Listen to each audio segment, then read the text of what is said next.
ہمارے نوجوانوں کو اکثر عشق ہو جاتا ہے، اور اس عشق کے اندر وہ اتنے مبتلا ہوتے ہیں کہ وہ سمجھ بیٹھتے ہیں کہ اب ان سے ہی، جن سے ان سے عشق ہو گیا ہے، ان سے ان کا نکاح ہوگا.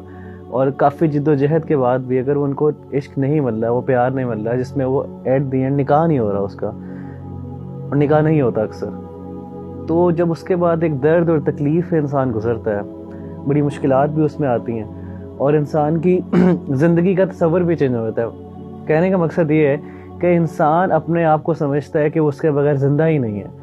تو کیسے مغیرہ بھائی وہ شخص اپنے آپ کو اس کرب سے، اس اذیت سے نکالے اور ایک نارمل عام زندگی گزارے جس طرح وہ پہلے گزار رہا تھا جب اس کو عشق نہیں ہوا ہوا تھا؟ ربیع اللہ بھائی، میں یہ سمجھتا ہوں کہ یہ جو محبت تو انسان کے بعض اوقات اختیار میں نہیں ہوتی اور ہو بھی جاتی ہے، لیکن اس کے بغیر زندہ نہ رہنے کا جو تصور ہے وہ اس کے پیچھے ایک سوچ ہے، اور وہ سوچ یہ ہے کہ میں کبھی بھی اس کے بغیر خوش نہیں رہ سکتا یا رہ سکتی. میری خوشی اور میرا پورا سکون وہ اس چیز کے اوپر منحصر ہے، یا وہ ڈیپینڈنٹ ہے کہ یہ شخص مجھے مل جائے.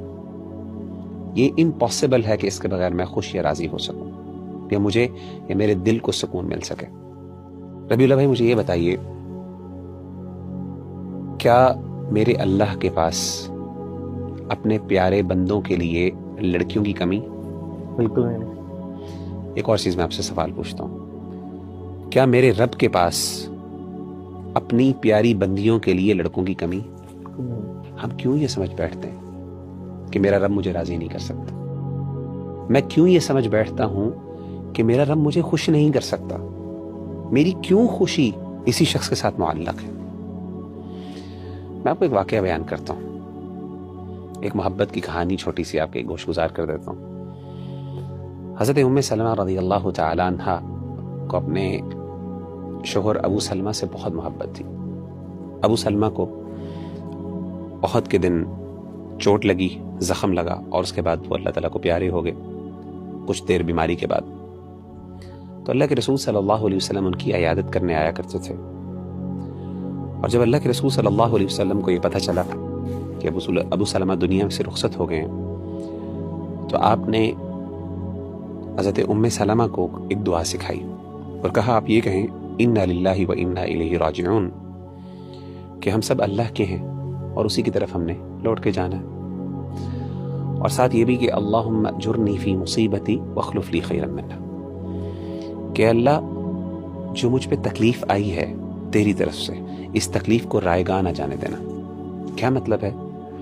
کہ اس تکلیف کے بدلے مجھے کچھ نہ کچھ اجر ضرور دینا، یعنی یہ ضائع نہ ہو جائے. یہ نہ ہو کہ بس یہ ہو گئی، میرا دل ٹوٹ گیا، یا جو بھی میرے ساتھ معاملہ ہوا وہ میری غلطی تھی، نہیں تھی، ایک الگ بات، لیکن اللہ یہ تکلیف جو ہے یہ میرے اوپر آزمائش ہے، میں اس پہ صبر کرتی ہوں یا کرتا ہوں، اللہ اس کو رائگاں نہ جانے دینا. واخلف لی خیرا منہا، اور اللہ مجھے اس سے بہتر عطا کر. ابو سلمہ اور ام سلمہ کی آپس میں بہت محبت تھی، اور ان کا واقعہ جو ہے ہجرت کا، وہ ذرا پڑھیں تو انسان کو اندازہ ہوتا ہے، بڑا دردناک واقعہ ہے ان کا جو فیملی میں آپس میں جو انہوں نے آزمائش جھیلی دین کی خاطر، وہ ذرا دل ہلا دینے والا واقعہ، وہ ذرا پڑھنے والا. تو حضرت ام سلمہ کہتی ہیں کہ میں یہ سوچا کرتی تھی، یہ دعا تو میں نے پڑھ لی کہ اللہ مجھے اس سے بہتر عطا کرے. کہتی مجھے یہ سمجھ نہیں آتی تھی، یعنی میرے دل میں جو ابو سلمہ کے لیے محبت تھی وہ کون شخص لے سکتا ہے؟ کہتے مجھے یہ بات ہضم نہیں ہوتی تھی، مجھے سمجھ نہیں آتی تھی کہ کون ابو سلمہ سے میرے لیے بہتر ہو سکتا ہے. انسان بھی یہ سمجھتا ہے محبت اور عشق میں کہ اس بندے کی جگہ کون لے سکتا ہے، اس سے بہتر کون ہو سکتا ہے. اصل میں یہی سوال ہے. تو کہتے لیکن میں پھر بھی اس پر اعتماد کرتے ہوئے، توکل کرتے ہوئے دعا پڑھ لیتی، اللہ مجھے بہتر عطا کر. میرے نبی نے کہا کہ مجھے بہتر مل سکتا، میرا رب کہتا ہے کہ تجھے بہتر مل سکتا. مختلف رشتے آئے، سیدنا ابو بکر کے آئے، بڑے لوگوں کے رشتے آئے، نہیں مطمئن ہوئی، یہاں تک کہ اللہ کے رسول صلی اللہ علیہ وسلم کا رشتہ آ گیا. جب اللہ کے رسول صلی اللہ علیہ وسلم سے آپ کی شادی ہوئی ام سلمہ کی، کہتی ہیں سبحان اللہ، مجھے اندازہ ہوا کہ واقعی میرے رب کو پتہ ہے کہ مجھے اس سے زیادہ خوشی مل سکتی ہے اور مجھے ملی. تو اصل بات یہ ہے کہ یہ جو سمجھنا کہ میرا رب مجھے راضی نہیں کر سکتا، میں سمجھتا ہوں کہ یہ ہم نے اللہ کی محبت کو اور اللہ تعالیٰ کی قدرت کو پھر سمجھا ہی نہیں.